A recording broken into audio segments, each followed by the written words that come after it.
Before Hurricane Irma rolled into South Florida earlier this month, there was Hurricane Charley and, of course, Hurricane Andrew. Those intense hurricanes devastated the lives of millions 25 years ago and led to sweeping changes when it came to how Floridians protected themselves and their homes.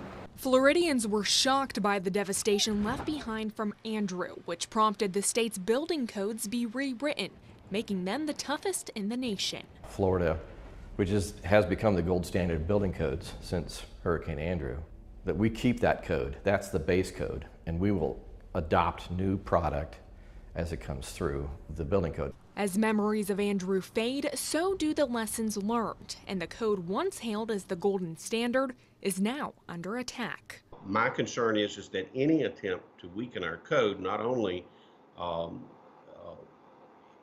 could possibly create long-term economic disadvantages, it could create long-term life safety advantages. CEO of the Manatee Sarasota Building Industry Association says at the center of that dispute is a simple mathematical fact.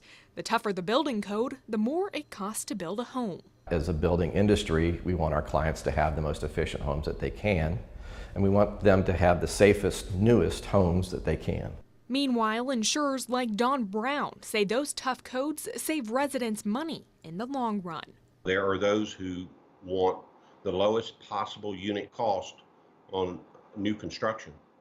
They want to be able to sell their product at the lowest possible cost in the present. And then there are those who have more long-term concerns, and that is what's in the consumer's long-term best interest with regard to not only the economics of the question, but life safety issues. Florida's code highlights construction methods that require wind testing and extensive training for inspectors. Home builders argue that can add up to unnecessary costs that regardless won't amount to a hurricane-proof home. We don't really need that in the building code. What we need is hurricane standards, water intrusion, and the compliance with FEMA, which the code still retains. But Brown says Floridians need to weigh their options. My perspective is consumers can be harmed in the long term while getting a short-term benefit of a lower price. And it's just a matter of weighing those two perspectives out and see what's in the long-term best interest of Florida consumers. Just this year, Governor Rick Scott signed a new law into effect that allows Florida to create its own standards, leaving a system that's been in place for decades, known as the International Code Council. John Mast supports that new Florida code and spoke on behalf of home builders on the Suncoast in Tallahassee. He says the new bill doesn't change a single building code, but instead modernizes the way the code applies to the Sunshine State. If we went around and talked to our legislators, asking and pushing to have control of our building code so that we don't have to take in everybody else's designs for what they think should be used in Texas versus what should be used in Maryland or used in Florida. Florida is a very specific place and doesn't need to have those types of codes in our building code. There's no reason, he says, to think that developers want to weaken the code by adopting the new standards, and says opposers are simply trying to scare Floridians. They're trying to put a fear into the community that we've rolled back the code, and in truth, the code hasn't been rolled back. The new system freezes Florida's current code and then allows the Florida Building Commission to pick and choose which parts of the ICC code to adopt, which puts Brown on edge.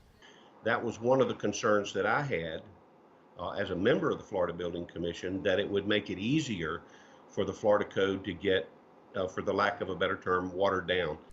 Following Charley, builders say they feel like they were over-designing, which led to tweaks to the code in the first major change in 2015, when the Insurance Institute, that previously praised Florida for its gold standard, downgraded the state's code from the top spot to second place. With big storms like Harvey and Irma, many wonder if the decision by the state comes at an unforeseen time. For Mast, he says builders like himself will learn from this year's hurricane season. The code is intact, and we will do a deep dive into the existing code after the storm has settled and we figure out how construction has withstood Irma. We're not rolling anything back. We've not made anything weaker. In fact, Florida is stronger, I think, now than ever. And for Brown, he remains hopeful his concerns toward the future will be minimal. We need to have the strongest code possible to save lives and to allow people to have the biggest advantage they can against these monster storms. It remains to be seen if any rollbacks will take place, as the Florida base code will not go into effect until next year, and any changes would be made from there. In Sarasota, Jacqueline Matter, ABC 7, your Suncoast News.